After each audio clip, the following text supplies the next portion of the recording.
기후변화로부터 나도 지키고 가족도 지키는 부자 아빠 살아남는 아빠.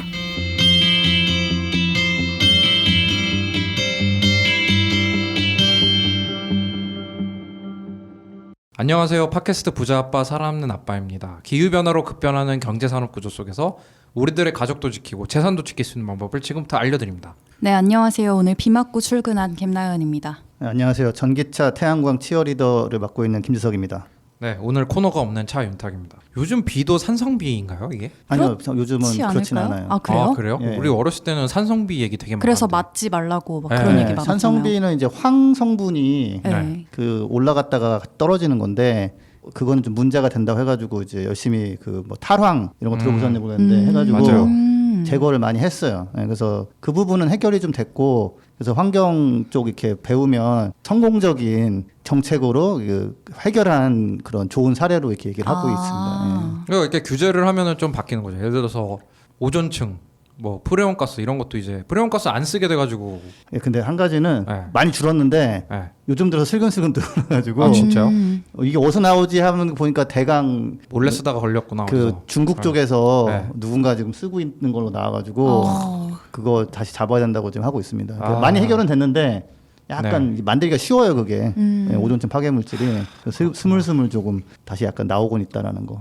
저희가 또 이렇게 이벤트를 진행했는데 청취자분들이 이 선물을 양보하고 싶다라고 해가지고 이렇게 안 보내주신 분들이 많다면서요. 그러니까 6명 보내주셨거든요. 전기차를 나눠 드리는데 없으면 책을 드린다 이렇게 처음부터 했어야 돼. 근데 제가 얼마 전에 그 해외 뉴스레터를 하나 구독했는데 유명한 거 네.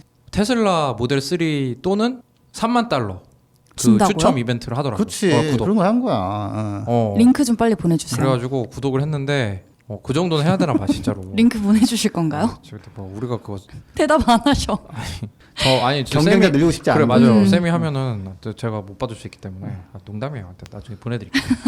근데 어쨌든 이벤트 그래서 저희가 추첨 다시 했죠. 네, 제 추첨했죠. 그래가지고 당첨자분들 다시 한번 소개를 하도록 하겠습니다. 애플 팟캐스트 통해서 그 응모하신 분들 김난 선생님 한번 소개해 주세요. 네, 영어 아이디가 굉장히 많은데 권션 공인님, 준 스코필드님, 북극곰 살리기님, FSSTGGCDIK님, 여우 목도리 나님, 보리 0001님, 최유연님, GIK님, 찌온찌용님, 수교 DK님, 후아아이님, EXMAA님. 축하드립니다. 네. 그 팟빵 당첨자분을 그럼 저와 지석 쌤이 한번 소개를 해볼게요. 한 주씩 하나요? 제가 두 줄 하겠습니다. 디아 8479님, 두부 1031님, 리리리리리리리리님, 그린 네가 하나 빠졌어요. 그래요? 리 개수 잘못했나요? 리리리리리리리리님. 그렇죠. 그리고 그린 데이비님, ASM 4645님 축하드립니다. 그리고 풍림 와룡님, 에꾸 아무님, 누메로사님 저희 또 많이 들어주신 애청자분이죠. 네. 그다음에 카마소투님, 미슈님 축하드립니다. 네, 돌쇼이님, 웰던, 톰708, 나니뿡, 퍼버디지님, 흑고, 버들, 영어 버들님, 뿡돌이 엄마, 작은 성공, 크랩수, 빛동네, 컴잭님 빨리 연락하세요. 귀찮아요. 축하드립니다. 이제 이분들을 어떻게 하면 되죠 이제?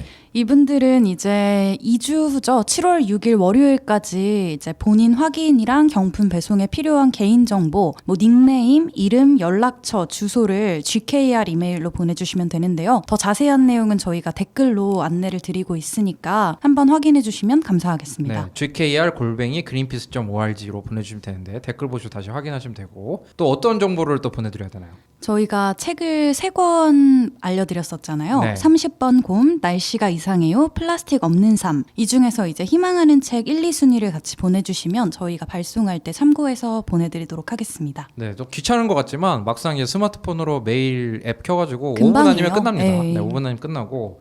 네, 그리고 저희가 개인정보도 이제 그 경품 발송 이후로는 이제 즉시 폐기합니다. 네. 그리고 경품을 또 7월 10일부터 이제 발송 드릴 예정이죠, 그죠? 네, 6일까지 꼭 보내주시면 감사하겠습니다. 네, 그러면은 오늘 전하는 말씀 듣고 이제 본격적으로 코너 시작해 보도록 하겠습니다. 플라스틱으로 넘쳐난 대한민국. 일회용 플라스틱 없는 장보기가 불가능할까요? 대형마트가 변하면 가능합니다. 그린피스의 플라스틱 제로 캠페인을 검색해 대형마트의 플라스틱 제로를 요구하세요.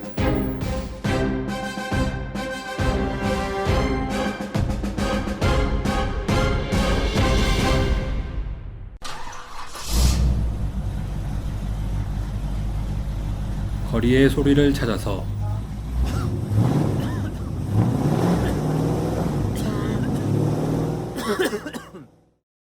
이 소리는 기후위기를 심화시키는 내연기관차가 매캐한 매연을 뿜으며 지나가는 소리입니다.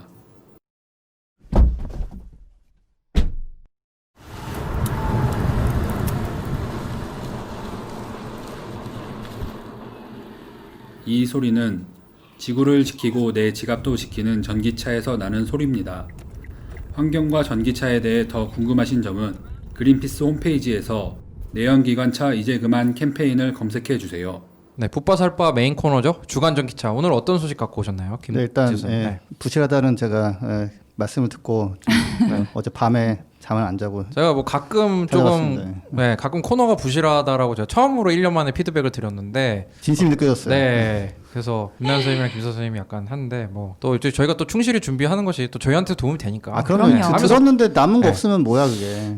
또 준비하면서 우리도 많이 배우잖아요. 아, 당연하죠. 네, 네. 그래서 한번 시작해 보도록 하겠습니다. 일단은 저번에 달렸던 댓글 중에 하나가 지금 뭐 서울시 전기차 보조금 반환 논란이 있다고 해가지고 네. 아 이건 또 뭔가 그래서 제가 좀 들여다봤는데 그 뭐 모터리온이라는 뭐 유튜브 채널에 6월 11일자로 올라온 내용인데 처음에는 이제 저는 사실 이런 소식 조금 네. 안 알리고 싶거든요. 왜냐면 좋은 쪽으로 해가지고 네. 아 좋은데 이런 게 있었네 조금 그렇지만 어쨌거나 차는 좋네 이렇게 좀 제가 유도하려는 그런 성향이 좀 있는데 근데 이걸 제가 보니까 아 좀 이해가 가요. 이해가 간 게 뭐냐면 우리나라의 전기차 보조금은 두 가지가 나오는데 하나는 국비로 나오는 거고 그게 한 800에서 900, 800인가 그렇고 그다음에 이제 지자체에서 한 450 뭐 어떤 데는 많은 데는 한 700 이렇게 줘요. 근데 이제 서울시에서 서울시에서 보조금을 받고 다른 데로 이제 이사를 간 사람한테 우편물을 보낸 거예요.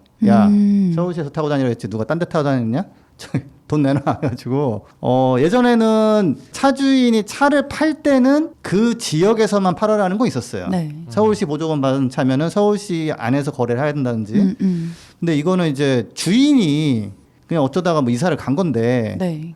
이거를 갖다가 돈을 토해내라고 그 메일이 보조금. 가는 바람에 서울시에서 받은 보조금을 토해내라. 그렇죠. 뭐 기간은 있어요? 뭐 보조금을 받고 뭐 6개월 안에 이사를 가면 뭐 이런 게 있나요?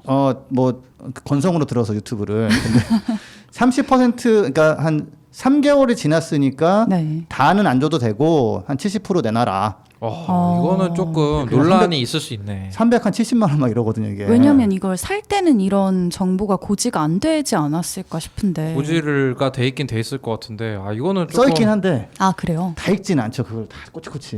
예. 이건 좀 정책적으로 조금 고민해봐야 될 것 같네요. 그러니까요. 구멍이네 이게. 그렇죠. 예. 그래서 그러니까 저는 이제 근데 보통 이제 전기차 사는 사람들은 2년 동안 팔면 그 지역에서 팔아야 된다라는 건 알고 있어요, 보통. 네. 근데 이런 식으로 내가 어쩌다가 딴 데로 이제 이사를 가게 됐는데 돈을 토해내라고 그러면 이거는 정말 뭐랄까 정말 턴오프죠, 턴오프. 야 이거 안 해. 뭐 이런 느낌이 들 수 있는. 그러면은 국가 보조금은 상관없이 그건 그냥 상관없어요. 지자체만. 예. 그러니까 1,350만 원을 보통 받는데 그렇다고 그걸 다 토해내라 이런 건 아니고 서울시 보조금에 해당되는 거에 뭐 한 70% 내놔라 뭐 이런 식인데. 그러면 내용이 적시돼 있다고 하셨는데 그러면 지자체에 이제 그 보조금을 신청할 때 이런 내용들 뭐 그리고 2년 안에 되팔 때는 같은 지역에서 뭐 팔아라 이런 내용이 다 적시가 돼 있다는 거죠. 그렇죠. 근데 이제 이사 갈 때 돈 토해내라는 거는 최근에 약간 추가된 내용 같은 거고. 그래서 좀 모르시는 이건 좀 분들이 계셨구나. 제가 봤을 때는 좀 이건 좀 아니에요. 전기차를 사실. 보급하기 위한 그 유연한 정책은 아닌 것 같아요. 그렇죠, 네, 그렇죠. 그쵸. 예. 네. 이게 근데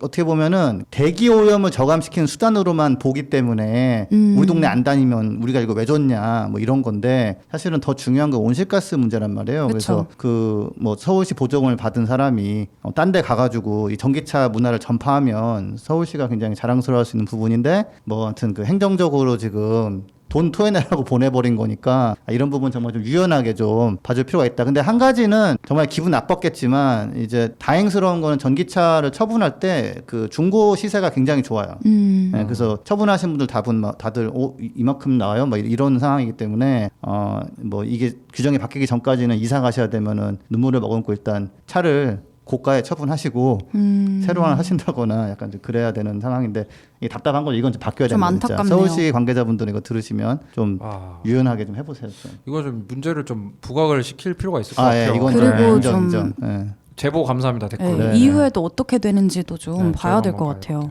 우리 서울시 앞에서 액션 한번 할까요? 네. 아니 그 사정이 있어서 이사를 갈 수도 있는 거고. 그쵸. 그리고 서울이 지금 막 집값이 지금 제정신이 아니어가지고 어쩔 수 없이 이사를 가시는 분들도 있어요. 누가 뭐 악의적으로 여기서 뭐 받아가지고 가야지 이러진 않았을 거고 사실 서울시 네. 같은 경우에는 보조금 경쟁도 좀 치열하지 않나요? 아니 많이 남죠. 많이 작년에 남아요? 남았어요. 예, 그리고 한 가지는 이걸 받으려도 조건이 있어요. 6개월 이상 살았다거나 뭐 1년 이상 전에 뭐 전이 맞다거나 이렇게 있어야 되거든요. 그러니까 그 조건을 맞추고 받았고 서울시가 또 보조금이 딴 데보다 많은 것도 아니에요. 보조금 만드는 울릉도 막 제주도 이런 데거든요. 그러니까 전국적으로 했을 때 높지도 않은 지역인데 그리고 정말 집값 때문에 친환경 나름대로 차 몰다가 쫓겨나는데 딴 데로 돈 없어가지고 서울시에서 야 돈 투여내 잃어버리면 지석쌤이 얘기하신 것처럼 뭐 울릉도나 이렇게 되게 보조금이 높은 지역에 그거는 좀 의심할 수 전입 있어요. 신고를 했다가 네. 이제 보조금만 받고 바로 원래대로 간다 뭐 이런 경우엔 좀 악의적이니까 그럴 수 있을 것 근데 같은데 그것도 그게 진짜 정말 그런 사람이 뭐 열에 한 명 나올까 말까. 그쵸. 얼마나 전입하는 것도 얼마나 그게 귀찮고. 그렇죠. 그래서 옮기고 막 하는 게 그게 아이고 제가 지금 기사 잠깐 찾아보니까 2년 동안은 이제 그 지역에 등록이 돼야 된다 뭐 이런 내용이 있네요. 그거는 뭐 대부분 알고 있어요. 음. 예. 그러니까 아무튼 좀 정말 유연하게 좀 바꿔줘야 된다 이런 거는. 정말 위장 전입이라고 해도 전기차 위장 전입이라고 합시다. 그건 봐줘야 된다. 그래도 그거까지 잡아야 되나 싶은 생각이 좀 드네요. 정말. 전기차 위장 전입은 좀 눈 감아줘야 되는 게 아닌가 그런 생각이 듭니다. 네, 또 어떤 소식 갖고 오셨나요? 드디어 애플이 전기차에 좀 이렇게 뭔가 필요한 조치를 나섰습니다. 이제. 떡밥 아니요? 지금까지 계속 떡밥이 있었잖아요. 애플이 뭐 자동차를 한다. 애플이 타이탄 한다고 네. 테슬라 출신도 막 뽑고 막 돈 꽤나 들였다가 열심히 알아본 결과 자동차는 아니다 우리는 그래가지고 딱 접었단 말이야. 그래서 이제 아무것도 안 하나 했는데 이번에 이제 iOS 14 버전에서 이제 BMW 포드하고 협업해가지고 그 iOS에 이렇게 자동차 전기차를 이렇게 사용할 때 편하게 하는 기능들을 내장하는 걸로 발표했다고 하는데 제가 원래 이거 그 발표회를 어제 봤어야 되는데 시간이 없어서 못 본 관계로 제가 좀 봤는데 보셨어요? 서머리한 내용을 좀 봤는데 어. 그러니까 제가 대본을 이렇게 준비를 해야 되는 거거든요. 봐야 된다. 농담. 그렇지 봐야 돼. 농담. 나는 보지 않았으니까 최소한 뭐 안 봤다고 이렇게 솔직하게 얘기라도 그쵸. 하자. 솔직함이 또 우리의 매력이니까. 그럼, 그리고 또 그럼. 투명성이 중요하죠. 모르는 건 모르는 거고 아는 건 아는 제가 이 거고. 발표를 보진 않고 발표로 뭐야 서머리한 발표를 서머리한 내용을 받고 발표는 그냥 클릭했다가 그냥 이거 언제다 보고 있냐를 안 봤는데 그거예요. 그 뭐지 자동차 키를 나연쌤 친구가 나연쌤 차 좀 빌려 타자 하면은 이 키를 iOS 14 보안 안에서 전송할 수가 있어요. 근데 그 보안성을 되게 높였대요. 네, 그래가지고 근데 그런 경우 있잖아요. 예를 들어서 차 키를 내가 실수로 갖고 출근한 거야. 와이프가 써야 되는데. 그쵸. 근데 이제 그런 거를 이제 차 키를 이제 보내준다거나 그런 식의 보안이 굉장히 강화됐다고 자랑하더라고요. 근데 뭐 어쨌든 자동차와 스마트폰을 결합하는 시도를 늘려가고 있는 거죠, 그죠? 그게 다예요 지금? 그거랑 또 뭐 어떤 발표 있었냐면은 핵심을 놓쳤네 핵심을. 뭐 핵심은 잘 기억 안 나고 그거 말고 또 뭐 네, 그것도 네. 되게 이제 얘기했는데 뭐 그거야 뭐 차문 여는 거니까 네. 뭐 일단은 좀 아니 또 약간 열어야 패스하고. 타니까. 그건 그래. 그건 그렇더라고. 네. 자, 그런데 그 지도 앱에 그러니까 내 차를 등록하는 거예요. 내 차는 뭐 그래서 뭐 BMW i3 뭐 이렇게 하면은 그거와 호환되는 충전기가 어디 있는지 딱 파악을 해가지고 나 어디 뭐 부산 가야 돼 그러면은 여기 들려서 충전하고 가세요. 그걸 짜주는 거예요. 알려주는 거죠. 오. 예. 예, 그리고 만약에 이제 뭐 봄이나 가을이면 좀 더 멀리 갈 수 있으니까 그거에 맞춰가지고 충전하는 걸 딱 짜주고 겨울에는 좀 더 짧아지니까 주행 거리가 그럼 맞춰서 기온까지 짜주고, 다 기온까지 반영을 해가지고. 예, 그리고 높이에 따라서 그러니까 제가 예전에 태백 한번 가본 적이 있는데 전기차 가지고 네. 갈 때는 오르막길 가느냐고 간당간당하고 올 때는 겁먹고 내려오는데 남았어요, 막 이렇게 내려오면서 충전하니까. 그쵸, 그쵸. 그러니까 그것까지 다 감안해가지고 와, 진짜 똑똑하네요. 네, 근데. 똑똑하게 해가지고 이제 전기차를 타는 사람이 좀 안심하고 다닐 수 안심하고, 있게. 예. 예. 이게 약간 그런 싸움이 시작된 건가요? 이게 뭐지? 전기차의 이거 소프트웨어를 약간 뭐 테슬라나 이런 걸 견제한다라든지 다른 자동차 회사에 그 OS를 팔기 위하여 약간 애플이 진출을 한 것 같기도 하고. 그 애플이 이제 그 인포테인먼트에서 카플레이라는 기능으로 네네. 많이 이제 시장을 잡았잖아요. 그래서 카플레이가 있다고 막 홍보하고 그러는데 이제는 이제 그 카플레이의 아예 확장으로 그 전기차 충전 메뉴도 만들고, 그러니까 제조사들한테 야 니들 직접 하지 마, 그냥 우리가 해줄게. 우리 거 그냥 꽂았어. 네, 이렇게. 그렇죠, 그렇죠. 네, 이렇게 하는 건데 또 하나는 자전거 모드를 추가해가지고 애플 맵에 네. 나는 차 없고 자전거야 그러면은 자전거 루트랑 이렇게 해가지고 어떻게 가면은 안전하게 이제 이동할 수 있나. 아, 저는 카카오맵 쓰고 있는데 거기에 자전거 있어요? 자전거가 있어요. 아, 있구나. 네, 그래서 자전거로 갈 때 뭐 최고 고도, 뭐 최저 고도 뭐 이런 것도 알려주고. 아, 오케이. 그리고 요즘 그 제가 얼마 전에 그 저녁에 그 동네를 다니면서 드는 생각이 미래가 오긴 왔구나. 2020년이 오게 사람들이 다 전기로 된 뭔가를 타고 다 움직이더라고요. 그런 그쵸. 거. 전기 스쿠터, 전기 자전거, 요새 뭐 전기 자전거, 전기 스쿠터 진짜 종류가 너무 늘어나가지고. 왕바리 뭐 이런 거 있잖아요. 왕바리는 뭐예요? 외발이? 뭐지? 세그웨이 같은 거. 알아요. 그럼 왕바리라고 하거든요. 그 큰 왕바리 그런 바퀴 거도 달린. 사실 동네가 어디예요? 그런 거도 타고 하니까 막 좀 진짜 좀 미래에 온 것 같은 네. 생각이 들어요. 물론 근데 진짜 날아다니진 않지만. 너무 편해요. 그 진짜 짧고 애매한 거리를 갈 때는 뭐 네. 지하철역으로 가도 왔다 갔다를 진짜 길게 해야 되고 하는 경우가 많은데 네. 너무 너무 편하고 또 저렴하고. 그 뭐 이게 공유되기도 하고 그죠? 네. 아무튼 그렇구나. 애플이 어쨌든 이쪽으로 간다는 거는 의미가 크네요. 그죠? 그렇죠. 네. 그 하여튼 BMW, 포드가 협업 중이고 다른 메이커들도 뭐 일하고 있다라고 합니다. 그래서 뭐 현대에서 이제 이런 거 들고 나올 수도 있겠죠. 예, 방금 얘기한 거랑 이제 좀 이어지는 소식인데 폭스바겐에 이게 발음 어떻게 해야 돼요? 이거 크리스천? 독일 사람인 것 같아서 내가 크리스티안 그냥 젠거 같은데요. 젠거. 젠거. S인데 왜 제야? 젠거 아니야. 뭐 이렇게 하겠죠. 젠. 독일. 저 독일어 뭐 아주 좀 짧게 배웠기 때문에 아무튼. 예, 이 사람이 이제 폭스바겐의 그 자동차 소프트웨어 담당인데 이 사람이 자동차용 이제 OS 회사를 하나 차리기로 했다, 아예 별도로.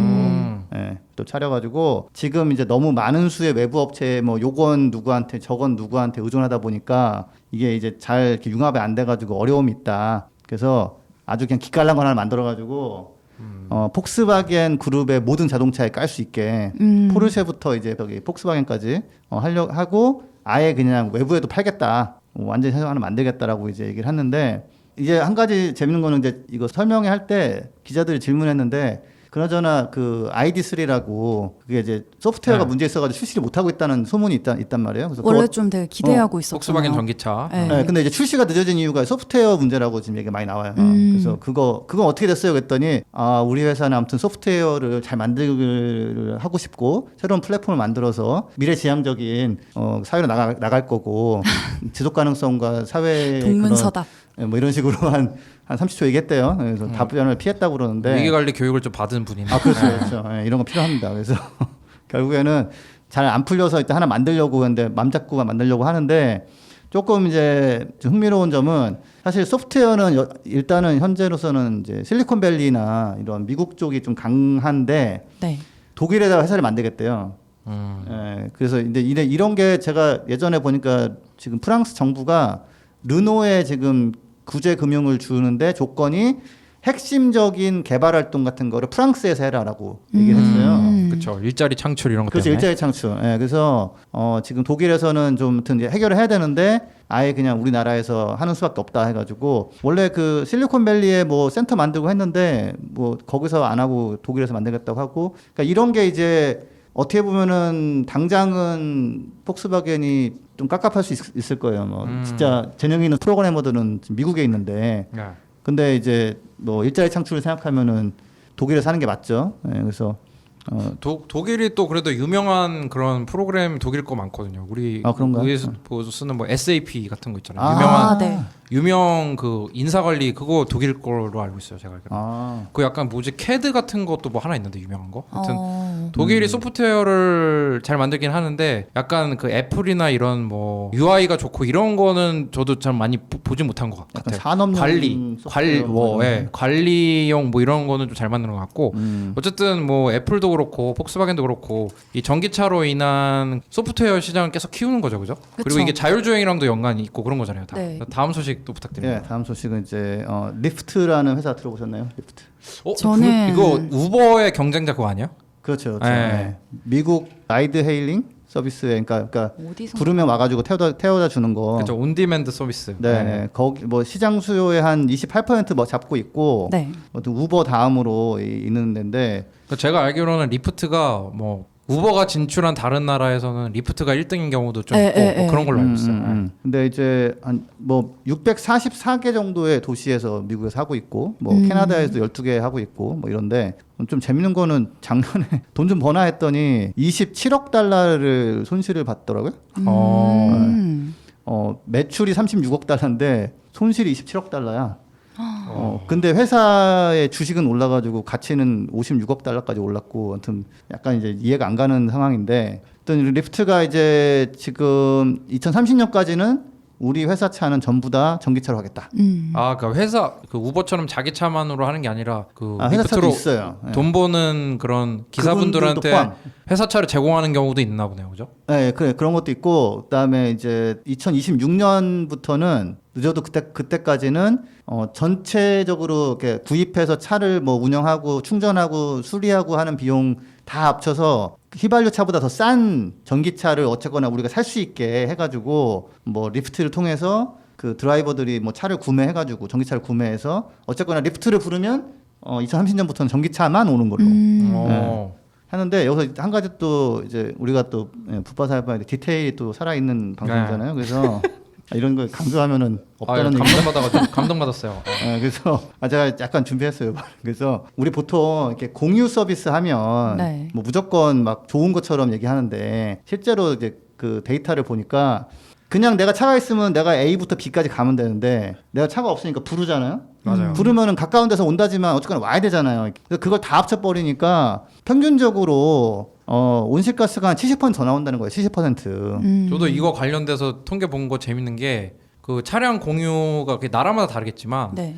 그 차량 공유 이게 너무 발달하면 그냥 가만히 집에 세워놓으면 되는 휘발유 차로 계속 사람들이 돈을 벌려고 끌고 그렇죠. 나오기 때문에 아. 탄소 배출도 늘어난다고 하더라고요. 맞아요. 카쉐어링 하면은 더 줄 것 같지만 그게 아니래요. 참 맞아요. 신기하죠. 네. 근데 전기차로 바꾸면은 어쨌든 정체를 바꾸면은 네. 그렇게 왔다 갔다 하는 걸 다 포함하더라도 그냥 일반인이 그냥 일반 차 쓰는 거 대비 한 절반까지는 줄일 수 있다. 네. 그 또 하나는 이것도 이제 그 요즘 많이 나오는데 왜 예전에 왜 택시 합승 들어보셨나요? 합승? 네, 네. 네. 우리는 보통 이제 합승을 약간 사회 악처럼 생각하는 분위기가 있었잖아요. 왜냐면 내가 이 공간을 나만 타야 되는데 택시 아저씨가 자꾸 합승하니까 하고 합승을 하면은 또 막 또 단거리로 최단거리를 안 가고 막 누구 내려다주고 가야 되고 하니까 옛날에는 이게 어르신들이 되게 예민한 문제였죠. 합승이. 아, 왜 합승해요? 왜 나 묻지도 않고 왜 합승해요? 말하면서 막 그래서 합승을 안 하는 게 약간 택시 기사의 마케팅처럼 돼가지고 우리 택시 회사는 절대 합승 안 합승 안 합니다. 합니다. 그래서 그게 이제 일반화가 됐죠. 나연 쌤 기억나요? 합승이? 합승이라는 게 기억은 나는데 뭐 네. 경험해 본 적은 없어요. 합승이 되게 예민한 문제였어요. 그렇죠, 그렇죠. 예. 근데 이제는 환경성을 생각하면 경로가 대충 비슷하면 합승을 하는 게 온실가스를 더 줄일 수 있기 때문에. 저 이거 관련해서 약간 국내에서도 하고 있는 서비스 얘기를 들은 적이 있는데 저희 회사분이 이제 경험을 직접 하신 건데 네. 만약에 지석쌤 댁이 있고 만약에 제가 근처에 있는데 제가 그쪽으로 갈 거예요. 그러면 그 앱에서 이제 그쪽으로 퇴근하는 사람 차를 이제 같이 타고 그렇죠. 이동하고 뭐 이런 서비스가 실제로 있다고 하더라고요. 근데 이게 막 활성화가 잘 안 되는 게 사람들이 이렇게 차를 굉장히 개인적인 공간으로 생각을 한대요. 그래갖고 타인을 이렇게 초대를 하는 거를 그게 많이 즐기지 않는다라는 것도 있어. 근데 하여튼 뭐 온실가스 배출에 봤을 때는 전기차를 하고 라이드 헤일링을 하면서 거기에 합승까지 해주면 가장 낫다. 건강한 합승 캠페인. 그렇죠, 네. 그렇죠. 예. 특허는 그런 문화를 잘 만들어내면 더 낫다라고 해가지고. 아무튼 근데 이제 리프트는 이제 전기차로 가고 사실 LA 같은 경우 인구 1,000만인데 2028년부터는 이렇게 그런 뭐 라이드 쉐어링하는 업체는 다 전기차로 만들겠다라는 또 계획이 있어요. 그래서 이래저래 공유차는 전기차로 지금 가는 방향이다라는 걸 리프트가 이번에 선언까지 하면서 좀 확실해졌습니다. 예. 훌륭합니다. 예. 리프트 칭찬합니다. 네네. 네. 우리나라 불법이겠죠 아마. 또 어떤 소식도 갖고 있어요? 예, 또 뭐 그냥 짧게 한 2개만 더. 그 저기 박태준 기자라는 분이 있어요. 제가 개인적으로도 몇 번 봤었는데. 실명 토크입니까? 네. 아니 뭐 아주 나쁜 네네. 얘기 이런 건 아니니까. 네네. 근데 이분이 이제 약간 좀 아무도 얘기 안 할 때 뭘 푹 터트리는 경우가 있는데. 단독에 강한 기자분이군요. 뭐 약간 그렇죠. 예, 그래서 네. 이제 무슨 얘기가 나왔었냐면 내년에 나오는 현대차 코드명 애니가 V2G, 그러니까 전기차에 있는 전기를 전력망으로 쏴주는 기능이 들어갈 거다. 뭐 이러면서 막 무슨 기능이라고요? 이거 모르세요? 저도 몰라요. 같이 방송하기가 참 신박한데. 어렵- 자, 자동차의 배터리에 있는 전기를 네. 전력망으로 쏴주는 기능이에요. 이거 그 뭐지? 배터리에 이제 저장을 해놨다가 안 쓰는 전기를 다시 보내서 다른 데서 쓸 수 있도록 하는 그쵸. 그거 맞아요. 예, 예. 아마 그런 거네. 약간 노트북 배터리로 우리 핸드폰 충전하고 그런 거 아니에요? 그렇죠, 그렇죠. 그런 컨셉 아니에요? 그러니까 전기차 배터리를 급할 때 우리가 전기로 쓸 수 있게. 그렇죠. 예. 그러니까 그리고 이제 이게 전기차가 많아지고 이 기능이 늘어나면 우리 보통 왜 오늘 최대 전력 수요가 얼마고 뭐 예비율이 얼마고 뭐 에어컨을 꺼주시고 뭐 이런 얘기 나오잖아요. 그냥 그런 거 필요 없이 그냥 내가 주차해 놓은 차가 내 건물에 있는 에어컨을 그냥 돌려버리는 식으로 하면서 한전은 이제 비싸게 전기 팔고 싶었는데 못 팔고 뭐 이렇게 되는. 예. 약간 그런 건가? 너 그 핸드폰 충전 그거 너 저기 집에서 하지 말고 저 전기차 그 배터리 남은 거 그거 가서 충전해라. 막 이런 건가요? 그런 건 아닌가? 그건 너무 약한. 사실 왜냐면은 전기차 몇 대 있으면 건물 돌릴 수 있거든요. 전기차끼리 이렇게 전력을 연결하면. 예, 전기차 몇 대 있으면은 건물에 쓰는 전기 넣을 수 있어요. 되게 신박한데 예를 들어서 그린피스 서울사무소 직원들이 다 전기차를 갖고 출퇴근을 하면은 전기차 뭐 다 연결해 주세요 하면은 그 전기를 다 그 쓸 수 있다는 거잖아요. 한국전력 전기 안 써도. 그렇죠. 그래서 그러니까 이게 사실은 전기차의 장점 중에 하나가 이렇게 태양광 풍력으로 전기가 막 나올 때 딱 잡았다가 안 나올 때 쏴줄 수 있는 그쵸, 그런 그쵸. 예, 배터리 역할을 할 수 있거든요. 사실 그래서 재생가능 에너지 얘기를 할 때 제일 많이 고민하는 그렇죠. 지점이 예, 거긴데. 예. 근데 배터리만 또 사다가 설치하기 좀 비싸니까 차에 넣고 다니다가 이제 필요할 때 쓰고 이런 식으로 하는 건데. 근데 이제 문제는 박태준 기자님 약간 패턴인데 네. 다음 날 네. 현대에서 우리 그런 계획 없다. 반박을 했는데 또 그 다음에 사실 또 이제 V2G 기능이 어떤 거고 이게 나오면 얼마나 좋고 이러면서 또 기사가 계속 나와요. 그래서 좀 두고 봐야 되는데 사실 V2G가 그렇게 어려운 기술은 아니에요. 근데 이제 전기를 팔 때 한전이 사주거나 뭐 하여튼 뭐 이런 제도가 또 있어야 되는데 그게 없는 상태라서 네.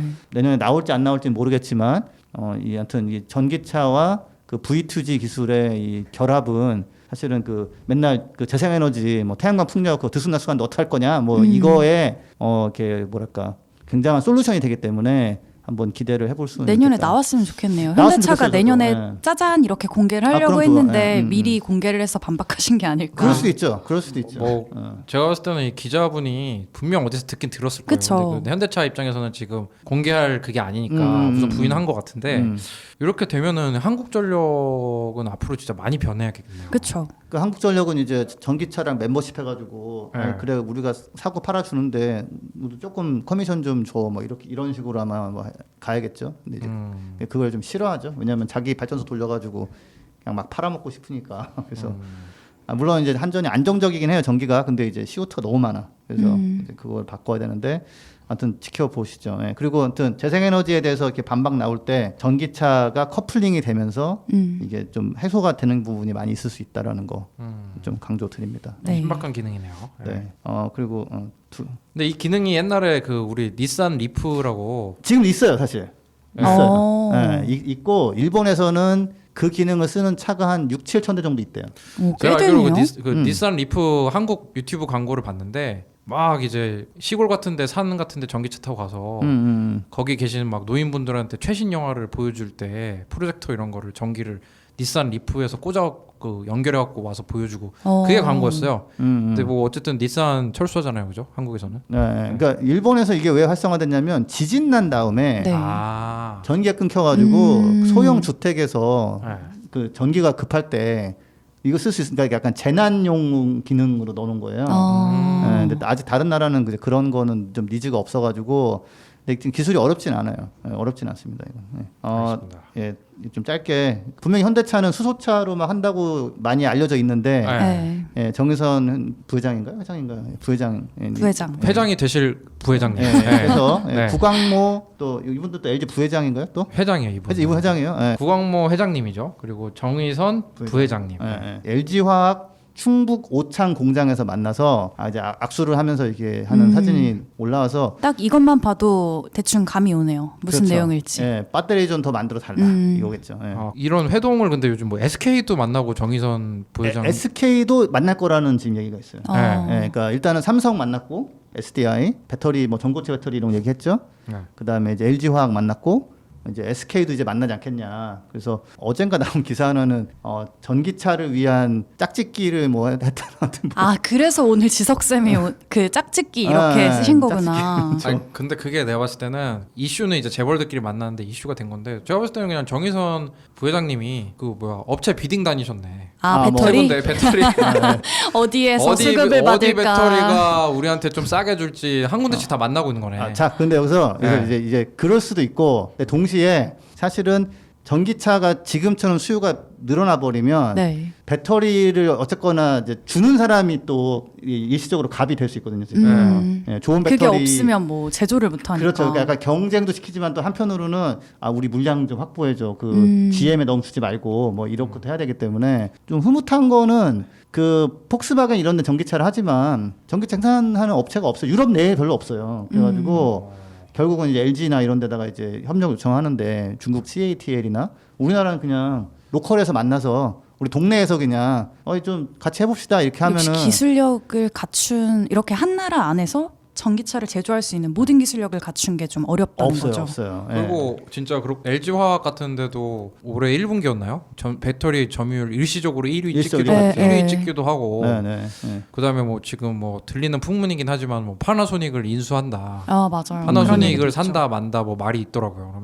그러면 우리나라가 좀 더 공고해질 수 있을 것 같아요, 진짜로. 그렇죠. 네. 예. 지석 쌤이 아까 현대차가 뭐 수소차만 한다고 아는 분들이 계시다고 했는데 확실히 뭐 수소차 얘기가 많이 나와서 그렇게 느끼시는 분들이 계실 수 있는데 사실 지난해 말이었나 올해 초였나 그 발표했던 미래차 관련 계획을 보면 수소차랑 전기차는 대수가 비교가 안 되게 비교가 안 전기차가 되죠. 훨씬 많거든요. 비교가 안 되죠. 예. 그래서 아무튼 만나는 거 뭐 저는 뭐 짝짓기 저는 저는 아까 짝짓기 허용하고요. 보면서 이게 이 뭐지? 짝짓기를 저는 제목을 또 왜 그렇게 뽑았어? 짝짓기. 기자분들도 참 약간 네. 짓궂으셔. 그러니까. 예. 근데 어쨌든 이렇게 정의선 부회장은 그 배터리 1, 2, 3위 업체 다 만나면서 누가 우리한테 싸게 잘 줄까? 막 너희들이 간만은 아니지만 또 을도 아니다. 약간 그런 거를 좀 판을 짜려고 하는 것 같기도 하고. 네. 제가 현대차 다닐 때 그 LG 화학에서 많이 왔었어요. 저기 하이브리드 배터리 좀 같이 만들자고 공장 좀 네. 투자금 필요한데 네. 좀 많이 좀 같이 하자 반반 내자 뭐 이런 식으로. 네. 근데 그냥 안 했거든요. 저는 했으면 했는데 제가 의사결정권이 좀 약해가지고 그때 김대리 시절인데 그래서 대리가 하자고 합니다. 그래서 뭐 아무튼 네. 그래서 결국에는 뭐 안 했는데 아마 근데 이제 LG도 요구할 거예요. 이게 전자제품 쓸 때 쓰는 노트북 이런 거 뭐 그램 이런 거 할 때 배터리랑 네. 차랑 너무 사이즈가 달라가지고 네. 이제 투자 좀 해라고 이제 아무튼 약간 주다리가 있겠죠. 아마 그리고 현대차 입장에서도 그냥 배터리를 그 영원히 납품받을 수는 없을 거라 생각할 거예요. 자기가 지분을 갖고 안정적으로 뭐 합작 회사를 뭐 만들다거나 그게 뭐 안정적이죠. 아니면은 뭐 배터리 회사를 인수한다거나 여러 옵션을 고려하고 있을 것 같아요. 같이 만들다가 이렇게 건너면서 어깨 너머로 보다가 이제 네. 슥 뭐 한다든지 뭐 그런 거죠. 뭐. 그래서 네. 흐뭇한 소식이고요. 네. 마지막으로는 이제 국내 또 차 시장에 대해서 조금 업데이트 드리자면 그 GM 볼트라고 들어보셨나요? 볼트 EV? 네, 저희 동네에도 있고 윙구 어머님도 사신. 네, 그쵸, 저는 그쵸. 이거 많이 빌려 타가지고 예. 그러니까 이게 이제 거의 사실은 LG가 만든 차라는 평가를 받아요. 거기 들어가는 인버터, 배터리, 뭐 심지어 인포테인먼트 시스템까지 다 LG 거라고 하더라고요. 그렇군요. 그래서 근데 이게 이제 한때는 정말 우리나라에서 돌풍이었어, 돌풍. 5,000대가 한정으로 들어오는데 네. 보조금 한 2천만 원 주던 시절인데 그때 한 5분 만에 5,000대가 순삭돼가지고 이거는 네. 인천 뭐 부평 공장 이런 뭐 그런 데서 만든 게 아니에요? 그렇진 않아요. 미국에서 만들어요. 배터리는 다 배터리도 LG가 미국에 공장이 있어요. 네. 그래서 거기서 만들고 그럴 텐데 하여튼 뭐 완전 돌풍을 일으켰었어요. 왜냐하면은 383km로 갔었는데 네. 2017년도에 네. 그때 제가 타던 아이오닉이 191km였으니까 진짜 긴 거죠. 오래 가거든요 이게. 그래가지고 그렇다고 그렇게 아주 비싼 것도 아니고. 그때 뭐 테슬라 모델 3는 나오기 전이죠. 나오기 그쵸, 전이죠. 그쵸. 나오기 전이죠. 그래서 이제 GM 회장이 우리가 먼저 나왔어 이러면서 자랑했는데 판매량은 한 20분의 1 정도 되고요. 자, 근데 뭐 나름대로 장점이 있는 모델인데 이제 이게 2020년형으로 업그레이드 됐는데 한 414km 가는 걸로 오. 주행거리가 조금 더 늘었고 뭐 약간씩 이제 좀 그 페이스리프트를 했다.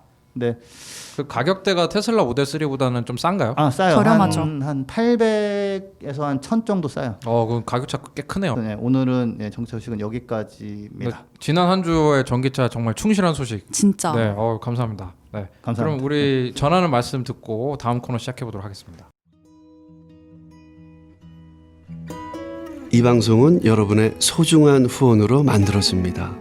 국제환경단체 그린피스 서울사무소에 후원해 주실 분들은 네이버에서 그린피스 팟캐를 검색하시면 아주 쉽게 후원에 참여해 주실 수 있습니다. 네, 오늘은 어떤 즐거운 소식 갖고 오셨나요? 오늘은 지구재난 방송. 지석쌤 즐거운 소식이 나올 수 없는 음료 코너잖아요, 마시다가 이거는. 뿜으실 네. 뻔했어. 오늘은 보고서 내용 두 가지를 가지고 왔는데요. 첫 번째 건 약간 재밌게 들으실 수 있는 내용이고 두 번째는 또 약간 슬픈 소식 가지고 왔습니다. 이거 확실히 이제 준비가 제가 코멘트 달라요? 한번 했더니 예.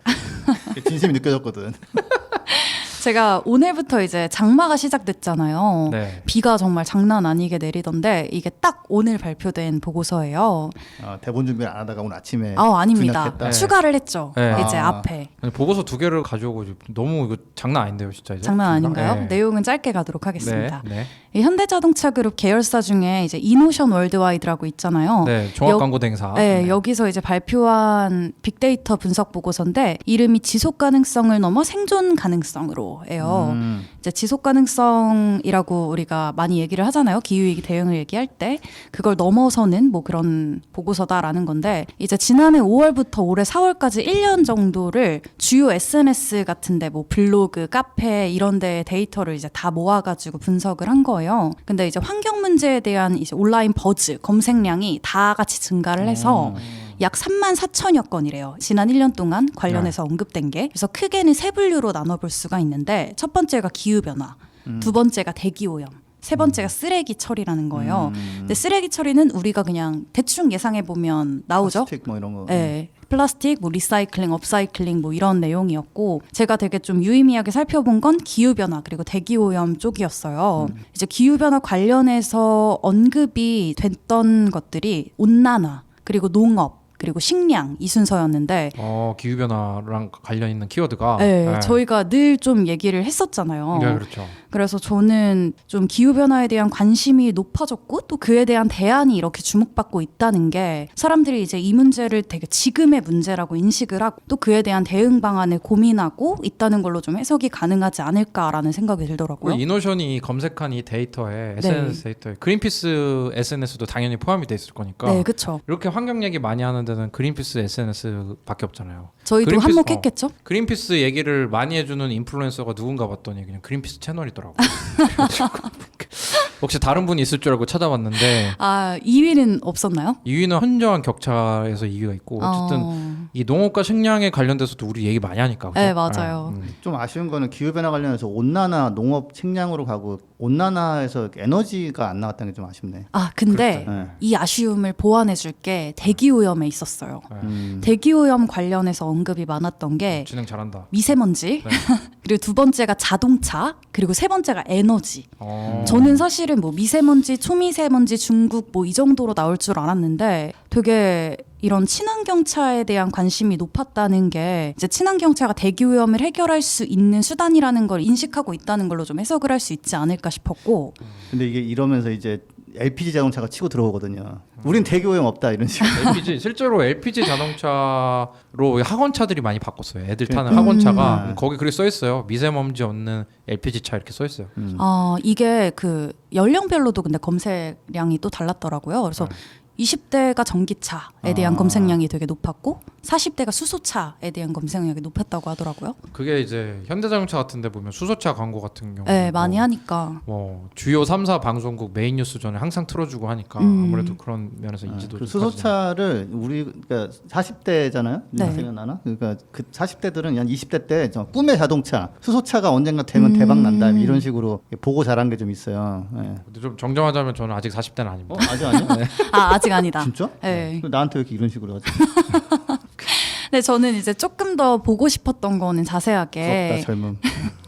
기후변화 관련 검색어 중에 지석쌤 말처럼 뭐 에너지나 이제 자동차에 관한 검색량이 얼마나 됐는지도 좀 궁금한 거예요. 왜냐하면 사실 저희가 전기차를 얘기를 할 때 대기오염뿐만 아니라 온실가스 배출 문제, 그러니까 기후 위기를 해결할 수 있는 수단 중에 하나라고 얘기를 하고 있잖아요. 그래서 여기에 대한 인식은 어디까지 올라와 있는지 그런 것도 좀 궁금했어요. 긍정적인 반응이네요. 네. 아무튼, 네.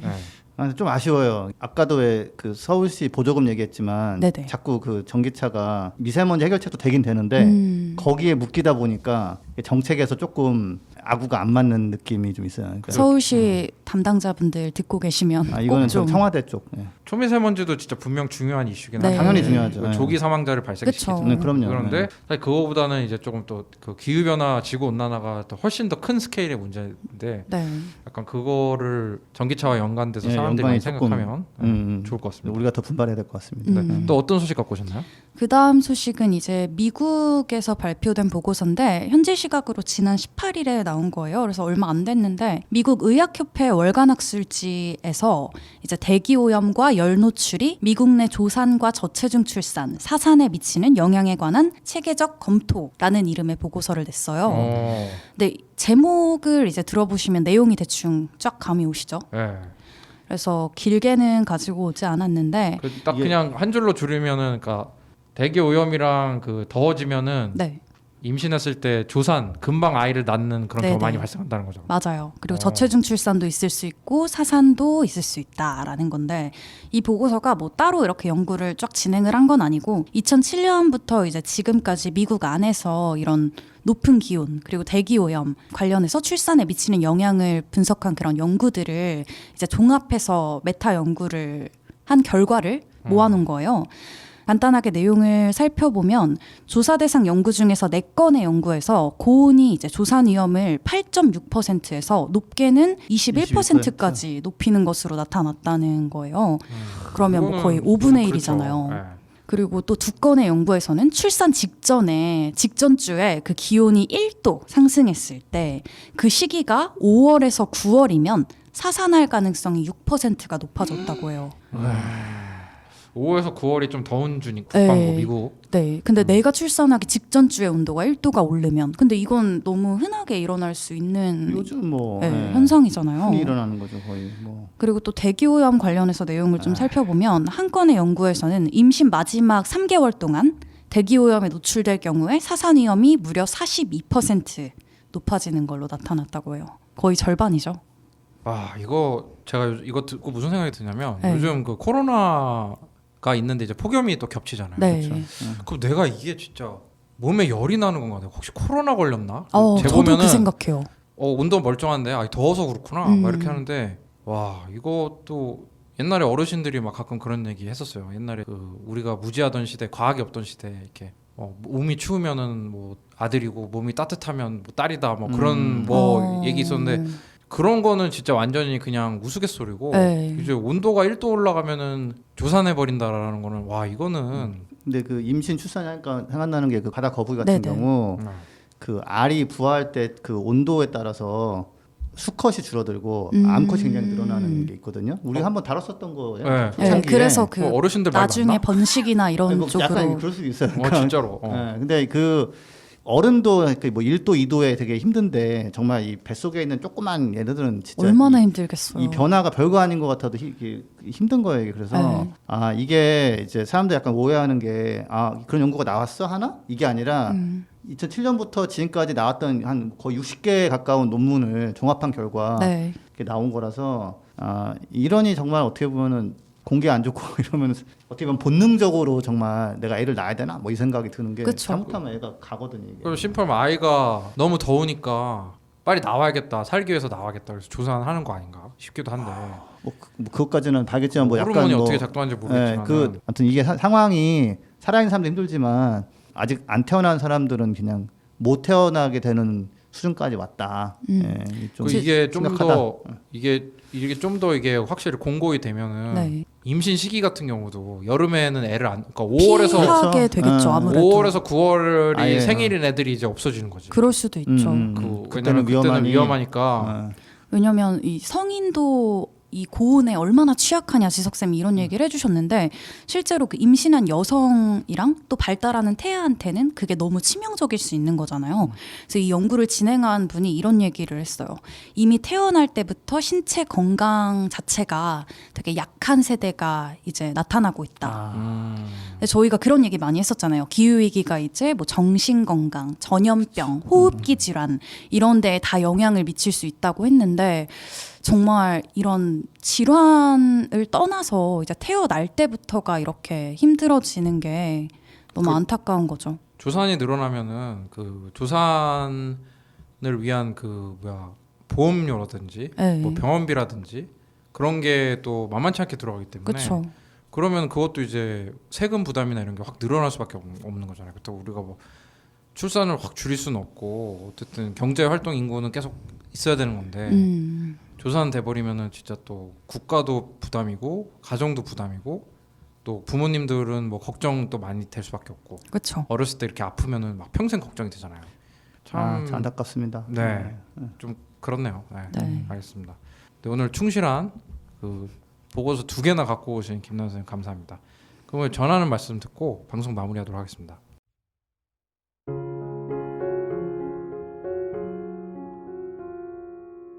부자 아빠 살아남는 아빠는 애플 팟캐스트, 구글 팟캐스트, 팟빵, 파티, 앵커, 오디오 클립 등을 통해서 들으실 수 있습니다.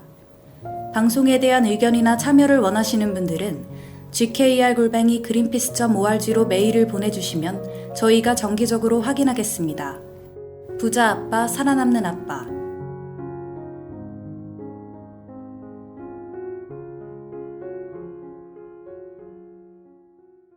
네, 오늘 좀 많은 걸 배울 수 있었던 코너였던 것 같아요. 네.